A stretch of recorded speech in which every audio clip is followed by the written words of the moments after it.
Bonjour, bonjour. Bienvenue à une nouvelle édition de Travailler au Canada. Je suis Rose Cathy-Handy, présidente de Bilingual Link. Il me fait plaisir de vous retrouver ici 2 fois par mois, le premier et le troisième mardi du mois, pour parler de toutes les questions qui vous préoccupent sur le marché du travail, sur l'emploi ou sur votre cheminement professionnel et carrière. Toutes questions que vous m'envoyez. Et comme je vous demande tout le temps, vous pouvez m'envoyer des questions, on va y répondre ici. Et il me fait donc plaisir d'être là pour pouvoir aborder encore un autre lot de questions. Cette session va être un petit peu spéciale parce que on est au mois de décembre et puis c'est la fin de l'année. C'est souvent le moment où parfois on fait le bilan, parfois on fait des plans pour l'année prochaine.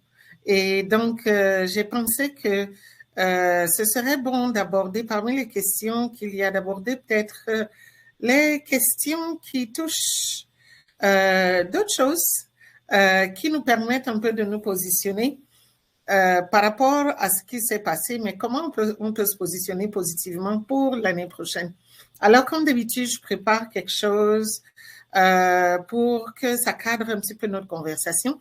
Ça permet aussi à des personnes qui peut-être ont des difficultés d'entendre, qui peuvent me suivre visuellement sur ce que je suis en train de dire. Alors, les questions de cette semaine, c'est je cherche du travail depuis 2 ans maintenant et je ne sais plus quoi faire. Moi, je ne trouve pas du travail dans mon métier. J'ai pourtant cherché partout, je ne sais plus quoi faire. Je viens de perdre mon emploi car notre société a fermé et franchement, je me sens trop vieux pour aller encore chercher du travail. Je ne sais pas quoi faire. Ça, je ne sais pas quoi faire, c'est quelque chose qu'on entend souvent, beaucoup. Je ne sais pas quoi faire, je ne sais pas quoi faire.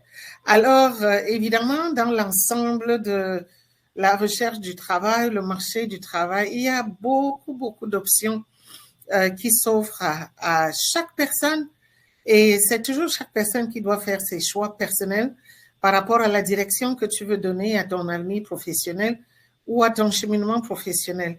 Alors, par rapport à toutes ces questions, je me suis dit que ce serait intéressant peut-être se concentrer sur les autres options qu'il y a. Donc, on va faire 2 parties. Aujourd'hui, c'est la partie 1. La prochaine fois, c'est la partie 2 de quelles sont les autres options qui s'offrent à nous quand on est dans cette situation, je ne sais plus quoi faire, je ne sais plus quoi faire. Tout au long des autres éditions passées, vous m'avez entendu parler de la question de faire l'inventaire de tes compétences pour savoir comment tu te positionnes, soit pour déterminer si tu es à la bonne place, soit pour déterminer si parmi les métiers que tu es en train de chercher, les professions que tu es en train de chercher, c'est quoi les professions connexes que tu peux poursuivre, ainsi de suite. Donc, cette question de faire l'inventaire de ses compétences, faire l'inventaire de ses habiletés, faire l'inventaire de ses atouts, et puis comment les diriger ou les positionner. Alors, c'est ça qu'on verra la prochaine fois. Mais cette fois-ci, je voulais qu'on s'arrête d'abord sur une des options qu'on a, que généralement on n'y pense pas, ou bien on met ça de côté, ou on a peur, et c'est vraiment l'option du travail autonome, self-employed, comme on dit, travailler à son propre compte. Est-ce que c'est quelque chose à laquelle tu as jamais pensé? Si tu n'y as jamais pensé, j'espère qu'à travers cette session, je vais arriver à répondre à vos questions de je ne sais pas quoi faire. Si vous avez raté les autres sessions, vous pouvez aller sur mon compte, sur ma chaîne YouTube, Réussir avec Rose Cathy, et rattraper les discussions qu'on avait eues par rapport à comment faire, comment utiliser, quoi faire si ça fait 2 ans, 18 mois, 2 ans que vous cherchez du travail et que vous ne trouvez toujours rien et vous êtes toujours au même endroit, de pouvoir examiner est-ce que vous êtes à la bonne place et comment savoir où aller dans le reste du Canada. Alors, c'est très important de pouvoir se rattraper. Alors, je disais qu'aujourd'hui, c'est la partie 1. On va voir ce mois de décembre en deux parties. Aujourd'hui, c'est la partie 1 de cette question de qu'est-ce que vous pouvez faire d'autre? Qu'est-ce qu'on pourrait vous donner comme autre option, justement, parmi les 3 questions qu'on a reçues et qu'on va discuter cette semaine, qui est je ne sais plus quoi faire, je ne sais plus quoi faire, je ne sais plus quoi faire. Beaucoup de gens se posent souvent cette question quand ils se retrouvent dans cette situation où ça fait 1 an et demi, 2 ans, parfois 3 ans qu'on cherche du travail, on vient de perdre son emploi parce que l'entreprise a fermé et qu'on y travaillait depuis plus de 10 ans, depuis plus de 15 ans et on sent qu'on n'a vraiment plus envie d'aller se mettre dans tout le processus de recherche d'emploi. Parce qu'il faut l'avouer, c'est pas tout le monde qui peut supporter. C'est un processus très dur, très demandant. Envoyer plein de CV et être dans l'angoisse. Est-ce qu'on va me répondre, on va pas me répondre? Est-ce que ce que je veux, c'est ce que je vais trouver? Je vais me retrouver à négocier? Ainsi de suite, ainsi de suite. C'est trop de pression, c'est trop d'anxiété, c'est trop d'angoisse. Mais il y a l'autre option qui est peut-être travailler de façon autonome, être self-employed, comme on dit, créer son propre emploi et travailler à son propre compte. Alors, c'est sur ça que je voulais qu'on se concentre comme option pour répondre à ces questions. Parce que j'ai vraiment examiné les 3 questions. Je me dis, ben, on donne des conseils souvent, bon, peut-être refais ton CV, peut-être change le lieu où tu habites, peut-être vois une autre profession. Mais pourquoi pas travailler à son propre compte? Pourquoi pas créer son propre emploi? Et c'est une option à laquelle parfois on ne pense pas souvent tout de suite pour toutes sortes de raisons. Avant qu'on y arrive, je voudrais d'abord vraiment vous donner la raison pour laquelle ça peut être important parce que il faut se souvenir de pourquoi on travaille. Et j'aime souvent commencer par cette question dans les ateliers que je donne, parfois les ateliers en insertion professionnelle ou les ateliers de développement de carrière. Faut toujours se souvenir de pourquoi on travaille. Pourquoi on travaille, en fait? Il y a 5 raisons que j'ai essayé. Il y a plusieurs raisons, hein, mais vous allez y répondre vous-même. La première raison, évidemment, c'est pour pouvoir gagner de l'argent et subvenir à ses besoins. Tout le monde, c'est pour cela qu'on travaille. Il faut générer des revenus. Et pour générer ces revenus, on décide d'aller travailler pour quelqu'un d'autre et comme ça, on reçoit un salaire. Mais quand vous regardez cette définition, gagner de l'argent, il y a plusieurs façons de gagner de l'argent. On n'est pas toujours obligé de travailler pour quelqu'un d'autre pour pouvoir gagner de l'argent. On peut travailler pour soi-même et gagner de l'argent et générer des revenus pareils pour pouvoir subvenir à ses besoins, d'où l'option du travail autonome. L'autre raison pour laquelle on travaille, c'est créer des richesses autour de soi. Parce que oui, quand on est en train de générer, on travaille, on reçoit de l'argent, on utilise cet argent-là pour aussi le dépenser vers d'autres personnes, avec d'autres, comment on dit, pourvoyeurs de services. Et donc, c'est là où vous pouvez aller au magasin acheter de la nourriture que vous allez manger, vous allez voir un médecin, vous allez un dentiste, vous allez vous coiffer, vous allez dans un café, prendre un café, vous conduisez votre automobile, vous achetez de l'essence. En dépensant cet argent, vous permettez à ces autres personnes aussi de recevoir de l'argent. Et donc, c'est comme ça que vous créez de la richesse autour de vous aussi. Et donc, de cette façon, aussi, on n'a pas besoin ce n'est pas seulement à travers un salaire qu'on reçoit quelque part qu'on peut créer la même richesse. On peut créer la même richesse en travaillant pour soi, générant des revenus et on va faire les mêmes dépenses pour créer la richesse, faire vivre d'autres personnes et qui sont pareils. Et parfois, même quand on est à son propre compte, on fait encore vivre plus de personnes. Parce que quand vous êtes là, vous avez peut-être des comptables qui vont faire votre comptabilité, vous avez peut-être des graphistes qui vont créer des choses pour vous, il y a peut-être des livreurs qui doivent venir ramasser, aller déposer, toutes sortes de gens où vous pouvez vous développer et créer des emplois. ce qui peut aussi être une très, très bonne façon de créer de la richesse. D'où la deuxième raison que vous voyez qui peut marcher aussi à être à votre propre compte et créer de la richesse pareil. La troisième raison, c'est se réaliser professionnellement et s'épanouir. C'est la raison pour laquelle les gens travaillent. Oui, quand on a fait des études, on devient avocat, on travaille dans une grosse boîte. Le fait d'avoir le titre, on travaille dans une grosse boîte. Parfois, ça donne l'impression d'une réalisation professionnelle, ou bien on commence en bas d'échelle comme analyste, ou bien même comme assistant, on devient directeur, on gravit les échelons professionnels. Ça donne l'impression de se réaliser professionnellement. Ben, quand on se met à son propre compte, on le fait aussi pareil. On se réalise, on s'épanouit, parce que le fait qu'on a un service qui marche bien, que les gens viennent acheter, les gens en ont besoin, les gens mettent les témoignages là dehors, que ben, le service que j'ai pris chez telle personne, voilà comment ça a transformé ma vie, voilà ce que ça a apporté dans ma vie, ça donne aussi le même sentiment de réalisation professionnelle et de voir qu'on reconnaît votre service. Et si vous arrivez à faire grandir votre service et peut-être élargir, ça donne aussi le même sentiment de réalisation professionnelle. D'où l'autre raison de peut-être se mettre à son propre compte. La différence, c'est que là, vous travaillez pour vous-même et qui a aussi ses avantages. La quatrième raison pourquoi on travaille, c'est obtenir cette reconnaissance sociale et se sentir utile. Oui, on travaille quelque part, on est peut-être, comme je dis, même réceptionniste. Hein, le fait que les gens arrivent là tous les jours, vous êtes en train de passer les appels et puis vous sentez que vous partez de chez vous, vous allez travailler quelque part, vous contribuez à la société, ainsi de suite. Le même sentiment est généré quand vous êtes à votre propre compte.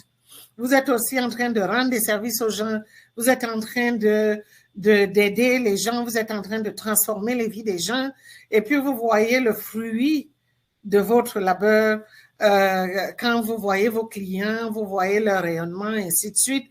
Ça vous permet aussi de vous sentir utile. Donc, c'est aussi une autre façon de le faire, mais pendant que vous le faites à votre propre compte. Ben, la cinquième raison que j'aime souvent rappeler pourquoi on travaille, c'est préparer sa retraite, qui a généré assez de revenus pour pouvoir préparer sa retraite. C'est vrai que quand on travaille pour quelqu'un d'autre, parfois il y a le fonds de retraite universel au Canada, le CPP, le compte de pension retraite du Canada où vous cotisez, qu'on vous prélève tout le temps dans votre salaire. Mais quand vous travaillez à votre propre compte, vous générez aussi des revenus, vous décidez d'épargner dans votre compte de retraite. Depuis 2011-2012, on a passé la loi au Canada qui permet aussi les gens qui sont autonomes de cotiser à ce même fonds de retraite universel qui est par le gouvernement du Canada. Vous pouvez cotiser directement à ce fonds à travers vos revenus indépendants, vos revenus de travailleurs autonomes, vous cotisez au même fonds. Ou vous pouvez aussi créer, il y a des fonds de retraite privés, vous pouvez ouvrir votre compte dans une banque, dans une institution financière et créer votre propre fonds de retraite privé. Mais là, en plus, l'avantage quand vous êtes à votre propre compte, c'est que vous pouvez décider le seuil librement. Alors que quand vous travaillez pour quelqu'un, le seuil de votre cotisation est limité par le niveau de votre salaire. Alors qu'ici, là, si vous générez plus de revenus, vous pouvez encore cotiser nettement plus que ce que le salaire seul aurait pu vous donner. Donc, vous voyez que tout ce que les gens font à travers un salaire, en étant employé quelque part, vous pouvez générer exactement les mêmes avantages. Vous pouvez, pour les mêmes raisons, le faire pendant que vous travaillez à votre propre compte. Donc, quand on voit dans ces raisons-là, je vous assure que ça peut être extrêmement intéressant de considérer être à son propre compte. Alors, ça veut dire quoi donc travailler à son propre compte et pourquoi c'est une voie pour vous à considérer? Quand vous m'avez entendu expliquer, Je vais un peu sauter ce côté-ci, je vais revenir là-dessus plus tard. C'est que effectivement, comme je dis, ça vous donne la flexibilité et la liberté quand vous êtes à votre compte. Ça vous donne la possibilité de réaliser vos passions, en fait, librement de réaliser vos passions. Parce que parfois, quand vous travaillez chez quelqu'un ou vous travaillez pour quelqu'un, parfois, votre cadre de travail est limité par votre employeur. Et parfois, ça fait que vous ne pouvez pas vraiment explorer à fond toute votre passion. Vous n'êtes pas libre de faire ce que vous voulez parce que, comme je dis, le cadre, vous travaillez dans la limite des procédures, la limite des politiques, la limite même de vos tâches. Et parfois, vous ne pouvez pas aller au-delà. Alors que quand vous êtes à votre propre compte, vous avez la flexibilité et la liberté de travailler aux heures que vous voulez, la liberté de faire tout ce que vous voulez, jusqu'où vous pouvez aller, les possibilités de réaliser vos passions réellement. Là, vous avez moins de barrières pour commencer. Vous voulez commencer aujourd'hui, vous commencez aujourd'hui. Alors que de l'autre côté, il faut attendre que quelqu'un vous fasse une offre d'emploi et aussi que ce sont eux qui dictent quand est-ce que vous commencez, qui dictent les heures où vous pouvez travailler et qui dictent la limite de revenus que vous pouvez générer à travers ce salaire, ainsi de suite, ainsi de suite. Il y a aussi que vous avez le contrôle total de surtout tout ce que vous faites. Et vous avez une autonomie financière nettement plus grande, comme j'ai dit, de déterminer jusqu'où vous pouvez aller dans vos revenus. Et puis aussi, l'indépendance au niveau des gains potentiels. Et c'est très important de pouvoir voir vraiment les avantages qui sont au-delà du salaire, au-delà de travailler pour quelqu'un d'autre. Moi, personnellement, j'ai décidé depuis 1998 de me mettre à mon propre compte, vraiment pour ces raisons-là. Surtout les deux premières raisons qui étaient ma motivation pour me mettre à mon propre compte, depuis la flexibilité et la liberté. Moi, j'étais monoparentale et j'avais un bébé et je voulais avoir la flexibilité de pouvoir m'occuper de mon enfant quand je veux, comme je veux, et de ne pas être restreinte de 9 à 5, courir, et toute cette pression-là qui est, je dois courir pour aller au travail parce qu'on m'attend à 9 heures, je peux pas être en retard, mais peut-être que ce matin-là, mon enfant s'est réveillé et a besoin peut-être de plus d'attention et je veux pas me casser la tête avec les explications de pourquoi je suis en retard, ainsi de suite, ainsi de suite. Alors, c'était donc important de pouvoir, de pouvoir gagner cette liberté-là, de pouvoir avoir cette flexibilité où je peux fixer mes horaires. Si, écoute, dans la journée, j'ai pas été disponible et que c'est plutôt à 21 heures que je veux m'asseoir et faire mon travail, je m'assieds, je fais mon travail. Si je veux le faire à 2 heures du matin, je le fais à 2 heures du matin. Si je veux travailler les fins de semaine, je travaille les fins de semaine. Je n'ai de compte à rendre à personne. Et je gagne mon argent avec qui je veux, comme je veux, et à la hauteur de ce que je fixe pour moi-même. Et moi, j'ai toujours pensé que travailler à son propre compte, en fait, est nettement plus avantageux. Parce que quand tu compares de l'autre côté, pour moi, être employé, avoir le salaire, c'est juste la sécurité de ton salaire, ton chèque ou bien ta paye qui est virée toutes les 2 semaines et que quelqu'un d'autre te garantit que tu vas être payé tout le temps, qu'il y a un travail pour toi. Mais il y a aussi des risques là parce que parfois le travail peut s'arrêter au moment où on s'y attend pas ou bien le travail peut être réduit au moment où on s'y attend pas. Le travail peut changer de la façon dont on ne s'attend pas et qu'on a de la difficulté à s'adapter. Et moi, je me dis, pour travailler pour quelqu'un d'autre, c'est le seul avantage.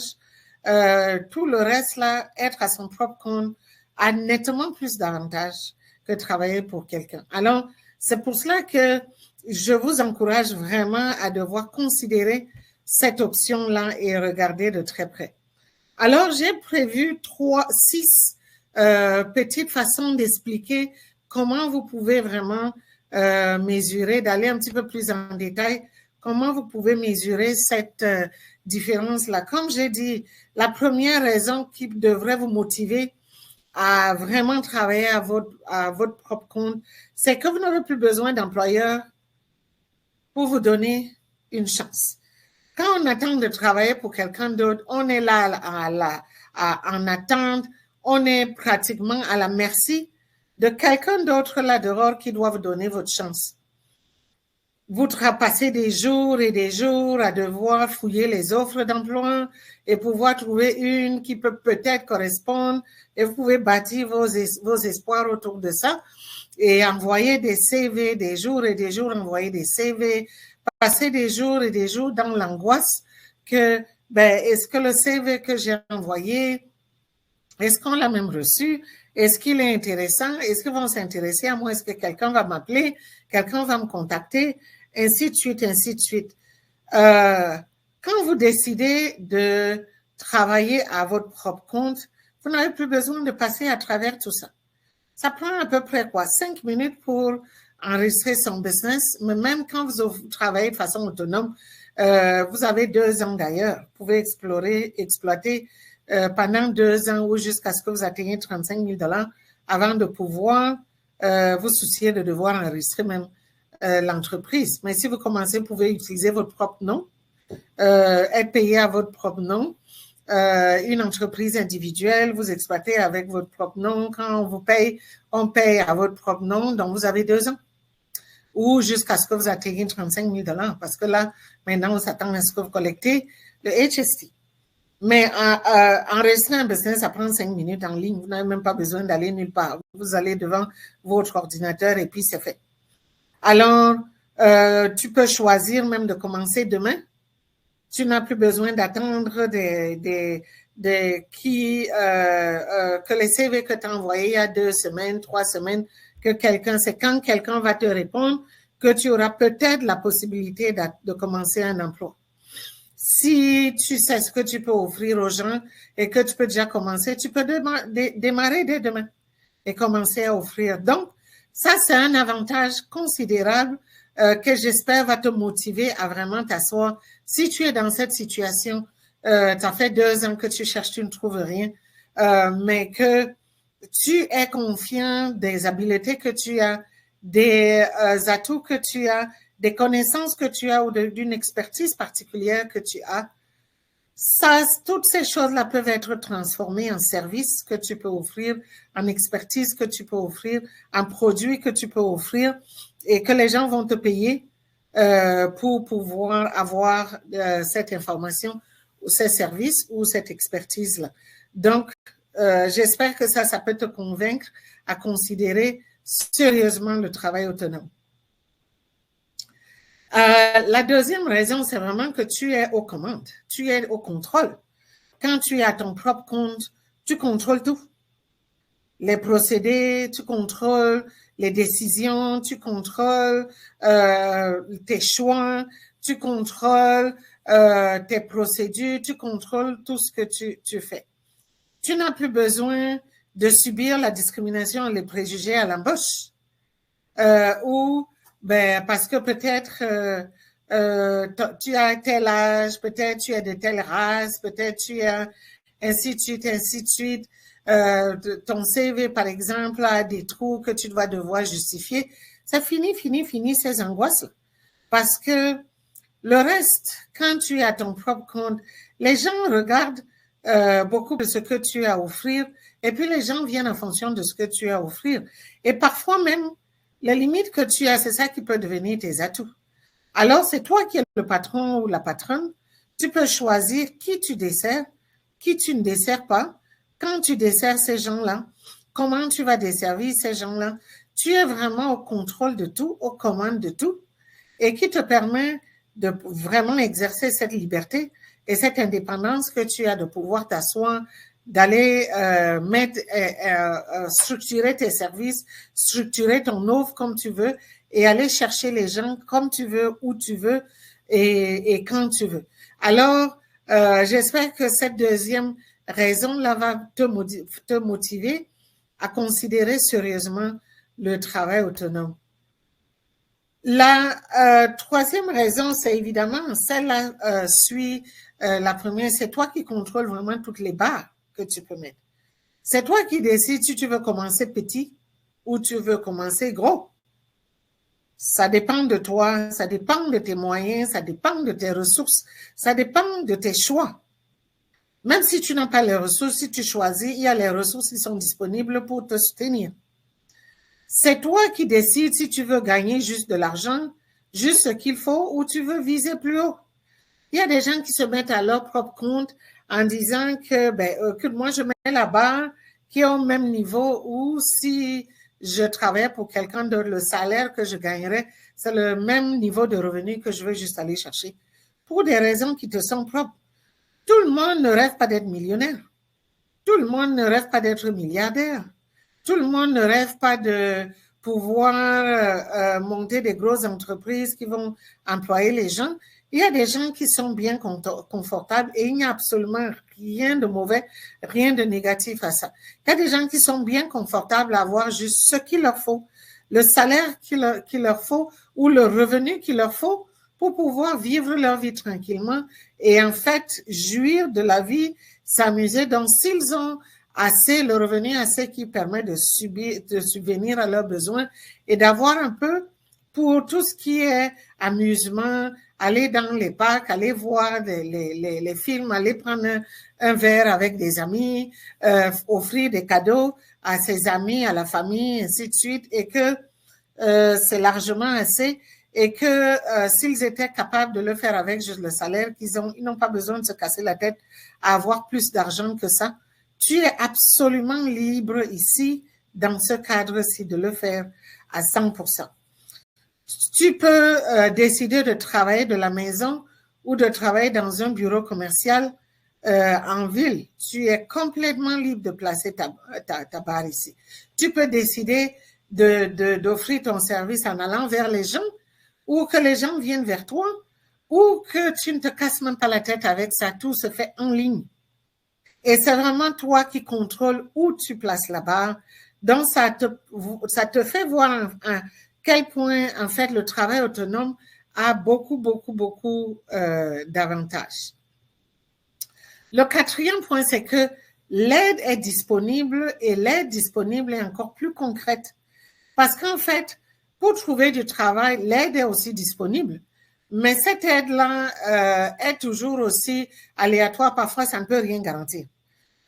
Tu peux aller dans un centre qui va t'aider à écrire ton CV, qui va t'aider à la recherche du travail, qui va envoyer ton CV, mais ces agences, que ce soit des agents de placement ou les services d'emploi, ne peuvent pas garantir que l'employeur va t'embaucher. Ça reste toujours que tu es à la merci d'un employé qui va décider si le CV qu'ils sont en train de regarder est assez pour qu'on te donne une chance pour une entrevue. Et quand tu vas à l'entrevue, c'est pas toujours évident que c'est pas toujours garanti que tu vas avoir cet emploi-là.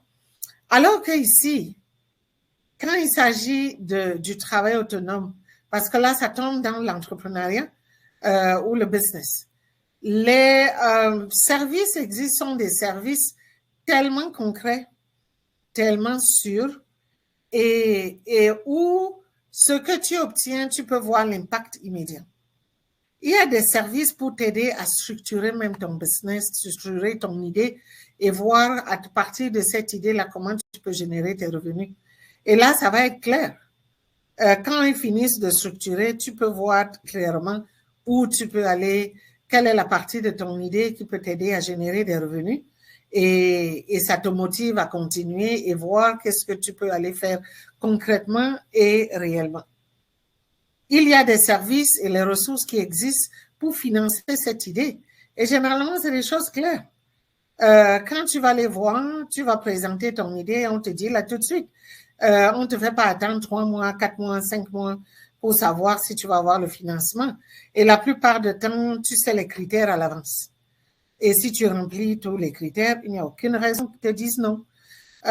Et donc, c'est aussi c'est de l'aide qui est concrète et qui est généralement plus sûre. Alors que en recherche d'emploi, tu peux même passer une entrevue et ce n'est toujours pas sûr.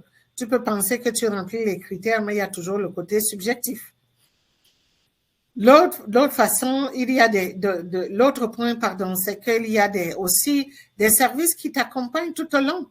C'est pas seulement quand tu viens les voir en disant, hey, j'ai une idée, mais qui peuvent t'accompagner pendant 12 mois, qui peuvent t'accompagner même au-delà, à toutes les étapes de ton cheminement professionnel autonome, en travail autonome.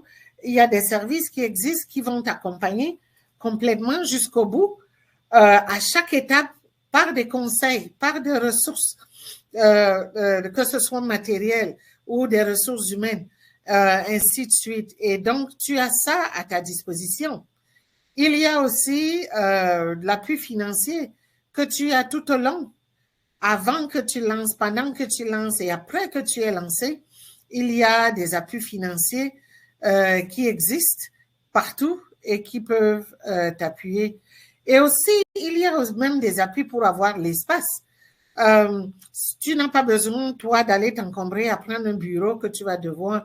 Il y a des espaces partagés qui existent aujourd'hui où tu es membre et que tu utilises l'espace vraiment comme quand tu vas dans une salle de gym, tu as ta carte de membre et puis tu arrives là, tu utilises les équipements.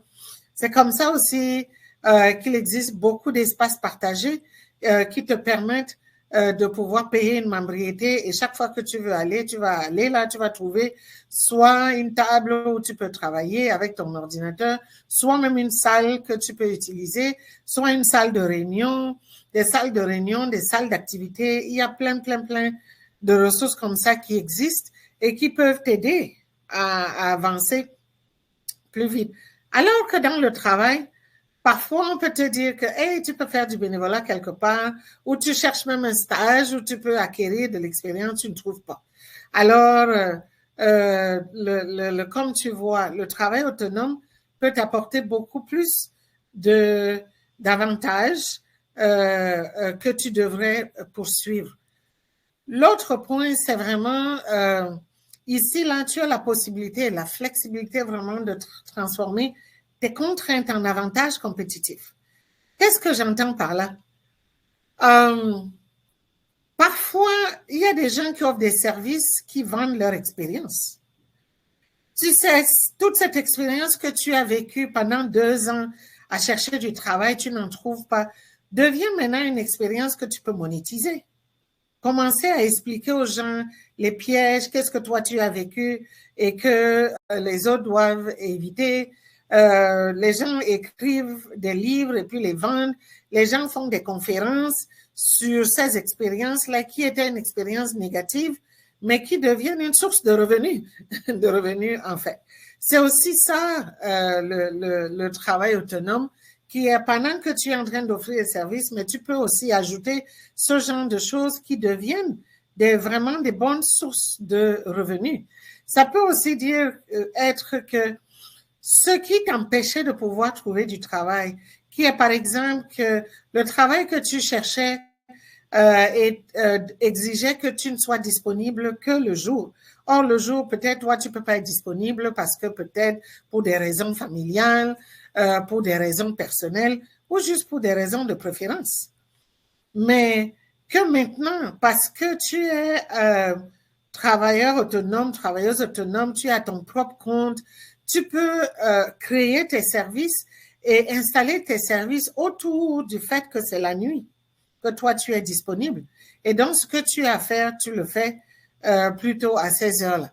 Et tu peux même offrir tes services à l'international.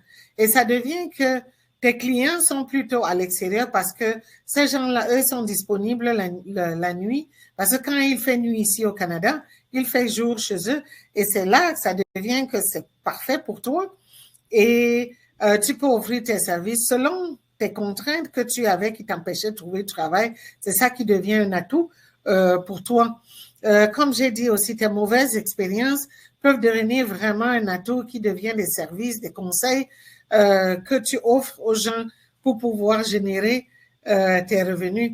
Tout ça pour continuer à dire à quel point c'est très important de vraiment considérer le travail autonome, d'être à son propre compte, avec cette liberté où tu peux les structurer comme tu veux, tu peux ajouter des choses que peut-être au travail on ne t'aurait pas permis de faire, mais puisque tu es libre tu es ton propre boss, tu fais ce que tu veux, tu peux maintenant transformer et pouvoir les offrir.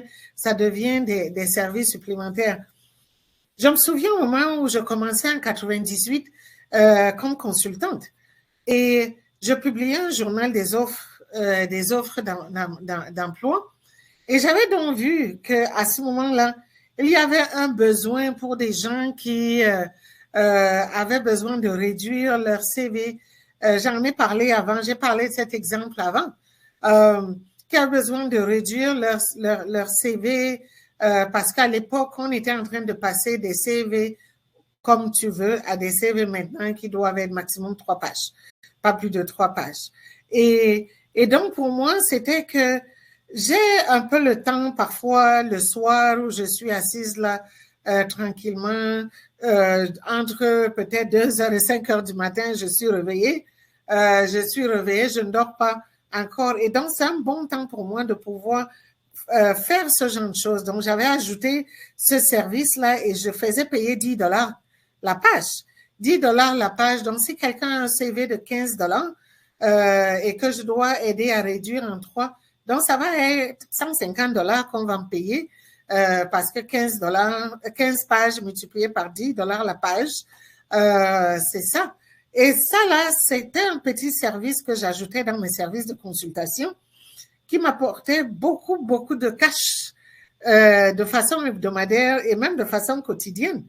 Et c'est des petites choses que je pouvais faire en l'espace de 30 minutes où je suis là entre deux choses, entre le bébé, entre le bébé et puis avant que j'ai besoin de dormir, je peux donc m'asseoir de faire ce genre de choses, ce qui ne prenait pas mon temps de la journée où je suis en train de travailler sur ma consultation de base. Et donc, parfois, on a des contraintes comme ça, là. Si je travaillais pour quelqu'un, par exemple, j'étais employée dans le service de ressources humaines dans une boîte, je n'aurais pas pu offrir ce genre de service si c'est pas mon job. Mais même si c'est mon job, je ne peux le faire que dans le cadre de mon job. Alors que ici, quand tu as ton propre compte, tu peux ramasser beaucoup de petites choses comme ça que tu ajoutes dans ton service de base et qui peuvent te permettre d'augmenter tes revenus. Le dernier point, c'est vraiment, je vais vous surprendre, qui est être travailleur autonome. Ça te permet toujours de garder comme carte joker là, le retour au travail. Ça reste une option parce qu'il y a des gens qui ne se sentent épanouis, que sont plus confortables que quand ils travaillent pour quelqu'un d'autre. Parce que comme j'ai dit, à chacun son choix, à chacun ses préférences. Et que si être travailleur autonome, c'était quelque chose que tu veux faire de façon temporaire, tu peux aussi décider de le faire de façon temporaire jusqu'à ce que peut-être les emplois dans comment dire, ta profession, dans ton métier de base se libèrent parce que parfois aussi il peut arriver que la raison pour laquelle tu ne sais plus quoi faire, tu as essayé et que c'est juste que peut-être ce secteur-là est en train de subir des hauts et des bas et que cette période-là, c'est les bas, c'est un peu calme et que là, tu te dis, en attendant, je m'en vais faire du travail temporaire autonome et que je vais faire de façon temporaire jusqu'à ce que je trouve quelque chose réellement parce que pour moi, il faut que je travaille quelqu'un. Donc, à n'importe quel moment, tu peux décider de retourner travailler. Et donc, le travail autonome ne t'empêche pas, te donne en fait la flexibilité qu'à tout moment, tu peux prendre une décision immédiate. Alors que l'inverse n'est pas toujours vrai parce que quand tu travailles pour quelqu'un, parfois tu ne peux pas juste quitter quand tu veux. Parfois, tu dois donner des préavis, parfois tu dois attendre, ainsi de suite. Alors qu'ici, en fait, le travail autonome te donne la flexibilité inverse. Si demain, là, tu dois aller travailler pour quelqu'un, tu peux décider jusque demain, je retourne travailler pour quelqu'un et puis tu pars. Tu n'as de compte à rendre à personne. Tu n'as aucune explication à donner à personne. Tu peux juste décider de le faire et tu pars. Et donc, tu vois que même en étant travailleur autonome, l'option de retourner au travail comme employé tu l'as à tout moment. Et c'est aussi un autre avantage considérable que le travail autonome te donne. Et pour ces 6 raisons-là, j'espère que tu vas vraiment t'asseoir et considérer sérieusement le travail autonome. Et si tu décides de le considérer, il faut savoir qu'il y a beaucoup de services qui existent, qui peuvent t'accompagner. Tu peux aussi m'écrire si tu es dans le besoin dans ce sens-là. Et il y a beaucoup, je peux t'aiguiller, je peux t'orienter vers les ressources qui existent, qui peuvent t'appuyer pour que tu te lances dans le travail autonome. En attendant, je me suis dit que je vais vous donner quelques exemples de ce que tu peux faire, comment tu peux donc te transférer au travail autonome. Mais avant d'y aller, le dernier point que je voulais ajouter, qui est au niveau du bonus, qui est le travail autonome te donne des avantages fiscaux que les salariés n'ont pas et n'auront jamais. Alors, c'est très important de considérer le travail autonome parce qu'il y a beaucoup de choses que tu peux déclarer et que tu peux avoir des crédits d'impôt là-dessus parce que tu es travailleur autonome. Alors, il y a quelques idées que j'ai voulu suggérer et pour ça, je vais avoir besoin de mes lunettes que j'ai voulu suggérer. Par exemple, j'ai voulu parler un peu de la comptabilité parce que on avait abordé le cas de la comptabilité dans des sessions passées. Une fois de plus, si tu as raté ces sessions, tu peux aller sur ma chaîne YouTube Réussir avec Rose Cathy pour pouvoir revoir la session de Je suis comptable, je ne trouve pas du travail. Tout ce qu'on avait dit par rapport à ça. Alors, si tu es dans la comptabilité et que tu veux te transférer au travail autonome en comptabilité, voilà 10 petites idées que j'ai voulu suggérer. Tu peux, par exemple, faire la tenue de livres pour d'autres travailleurs autonomes. Beaucoup de gens ont beaucoup de casse-tête quand il s'agit de la comptabilité. Et pour certaines personnes, surtout certains travailleurs autonomes, ça se passe tellement bien qu'ils ont beaucoup de factures qui rentrent et beaucoup de paiements qui doivent sortir et parfois n'ont pas toujours beaucoup de temps de travailler, tout ça. Donc, toi, tu peux offrir ton service qui est, tu fais la tenue de livres. Donc, ça veut souvent dire que soit tu les vois une fois par semaine ou tu les vois une fois par mois, tu ramasses leurs factures, tu les mets ensemble, tu les arranges pour eux et ce qui fait que tu établis les comptes, tu écris pour qu'ils sachent qu'est-ce qui est rentré, qu'est-ce qui est sorti, ce qui facilite un peu parfois leur déclaration d'impôt. Tu peux aider à la préparation des déclarations de revenus, justement, que ce soit pour les personnels ou pour les travailleurs autonomes. Si ton expérience est là-dedans, tu peux offrir ces services. Beaucoup de gens, des gens qui n'ont pas beaucoup de revenus et n'ont pas besoin de se casser la tête pour la déclaration de revenus personnels, et ces gens, parfois, tu peux charger $20, $50 par personne et tu les aides à faire leur déclaration d'impôt parce que beaucoup de gens font leur déclaration d'impôt eux-mêmes. Mais pour d'autres, parfois, ils préfèrent payer $20, $50 à quelqu'un qui va les aider à faire ces déclarations d'impôt. Et donc, ça peut être un service très intéressant à offrir et il y a beaucoup de gens qui payent pour ça.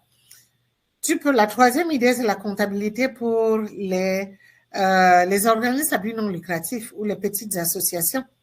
Comme j'ai dit, c'est un casse-tête pour beaucoup, beaucoup de gens. Et surtout pour des petites associations ont vraiment besoin souvent de tenue de livres parce que c'est très important pour ces associations pour le renouvellement de leur financement, de pouvoir avoir des bons états financiers, et ainsi de suite. Et donc, si toi, tu peux arriver et offrir tes services, qui peut les aider aussi, peut-être tous les mois, comment tenir les livres, comment faire ses rapports. Ça peut être une voie. Et crois-moi, il y a plein d'associations qui sont prêtes à payer pour ce service. Tu peux offrir un service de taxe pour les immigrants ou les nouveaux arrivants, comme j'ai mentionné. Tu peux offrir le service d'être formateur de QuickBooks. Beaucoup de gens achètent QuickBooks, s'abonnent avec QuickBooks, mais au-delà du basic qui est là, mais ne comprennent pas toutes les autres fonctionnalités. Donc, toi, tu peux te spécialiser, aller et offrir ces formations-là pour que les gens sachent comment utiliser QuickBooks. ou d'autres logiciels de comptabilité qui peuvent aider les gens et beaucoup de gens payent pour ça. L'autre service que tu peux offrir, c'est le service de paie pour les toutes petites entreprises. La plupart du temps, c'est plus facile que la paie soit gérée à l'extérieur. Et donc, toi, tu peux offrir ce service de paie qui, la plupart du temps, c'est juste un logiciel que tu as et les informations des gens. Tu peux aider à la préparation des demandes de subventions et des rapports financiers, que ce soit pour les organismes à but non lucratif ou pour les petites entreprises qui font aussi souvent des demandes de financement ou qui doivent établir des rapports financiers. L'autre chose que tu peux offrir, c'est l'aide à la préparation la traduction et l'adaptation des états financiers et rapports comptables. Il existe une catégorie d'entreprises là-dehors qui sont là, mais qui gagnent des marchés à l'extérieur du Canada, où tu gagnes le marché à l'extérieur. Donc, quelqu'un peut être en Ontario et gagne des marchés au Québec où là-bas, les clients sont des francophones et puis la documentation est en français. Eux, ils sont anglophones ici et donc, ils ont besoin de quelqu'un qui traduit et adapte leur documentation, qui adapte leur rapport pour qu'ils puissent communiquer avec leurs clients ou communiquer avec leurs partenaires qui sont dans l'autre langue. Et donc, c'est souvent un besoin, les gens ne sont pas au courant, mais ce besoin, il est énorme. Parfois aussi, des gens font affaire à l'extérieur, en France, en Belgique, en Suisse, ainsi de suite, ou font affaire dans un pays anglophone et ont besoin de quelqu'un qui peut traduire les documents et traduire les textes. Donc, tu peux peut-être te spécialiser là-dessus. Peu de choses en est aujourd'hui en l'ère des médias sociaux. Donc, tu peux tu peux te spécialiser dans la création de contenu éducatif que tu peux monétiser dans les médias sociaux, les TikTok, les Facebook, les LinkedIn et Twitter et tout ça. Donc, c'est quelque chose à considérer. L'autre chose, c'est tu peux être consultant en optimisation fiscale pour certains secteurs industriels. Beaucoup de secteurs ont, par exemple, peuvent aller récupérer de l'argent dans la recherche et développement, peuvent récupérer de l'argent quand ils ont fait des dépenses dans l'immobilisation. Ça veut dire acheter des équipements, ainsi de suite. Et on doit parfois beaucoup de crédits d'impôt pour certaines choses et parfois ne sont pas au courant. Donc, toi, tu peux te spécialiser en tant que quelqu'un dans la comptabilité. Généralement, c'est des choses que vous savez. Donc, tu peux te spécialiser là-dessus pour aller les aider à savoir quand ils doivent acheter, quelles choses qu'ils achètent a une incidence fiscale, quelles dépenses sont en train de faire une incidence fiscale, ce qui peut leur sauver beaucoup d'argent ou bien leur générer beaucoup d'argent. Alors, c'est très important de pouvoir savoir ces choses-là. La deuxième catégorie que j'avais prévue, je vais passer là-dessus rapidement, c'est par exemple idée pour être travailleur autonome comme infirmière. Donc, tu peux offrir des soins infirmiers à domicile. Tu peux aider à la préparation des examens d'équivalence parce que toi, tu peux aider d'autres infirmiers qui arrivent, surtout ceux formés à l'étranger, qui doivent passer des examens et donc les préparer, les coacher. Tu peux offrir la formation en premiers soins pour les entreprises. Tu sais, le CPR, les soins de secours, dans beaucoup d'entreprises ont souvent besoin des gens qui viennent donner ces formations-là. Et tu peux être accompagnatrice médicale pour les personnes âgées ou en fin de vie. C'est très important. Ça commence à devenir une grande mode ici aussi au Canada. Tu peux aussi créer du contenu éducatif, comme j'ai dit, le monétiser dans les médias sociaux. Tu peux être infirmière esthétique indépendante. Tu sais, beaucoup de gens aujourd'hui utilisent le Botox et puis toutes sortes d'injections et toutes sortes de choses. Et parfois, ont besoin d'une infirmière qui comprend ce que ça veut dire et qui peut les aider dans leur injection. Tu peux offrir des services de vaccination et dépistage à domicile et en entreprise. Comme j'ai dit, il y a beaucoup d'entreprises qui ont besoin souvent de ce genre de services. Et tu peux être interprète médical bilingue. Les gens ont besoin des interprètes quand ils vont dans les hôpitaux, les cliniques et même en cours à plusieurs institutions. C'est très important de pouvoir passer à travers. Donc, comme vous voyez, vous avez beaucoup d'options pour pouvoir faire du travail autonome. Alors, c'est un petit peu ce que je voulais partager avec vous aujourd'hui. N'hésitez pas, comme d'habitude, si vous avez des questions, vous pouvez m'envoyer vos questions à info@bilinguallink ou à travers notre Facebook. Mais vous pouvez aussi aider à encourager d'autres personnes à envoyer des questions ou s'inscrire pour pouvoir participer, pour être là lors de la présentation. Et n'hésitez pas d'aller créer votre profil sur Bilingual Link si vous n'êtes pas encore dessus et de dire aussi à d'autres personnes d'aller créer leur profil et de télécharger leur CV sur Bilingual Link et de répondre aux offres d'emploi qui sont affichées. Et en attendant, je vous souhaite beaucoup de succès et à bientôt.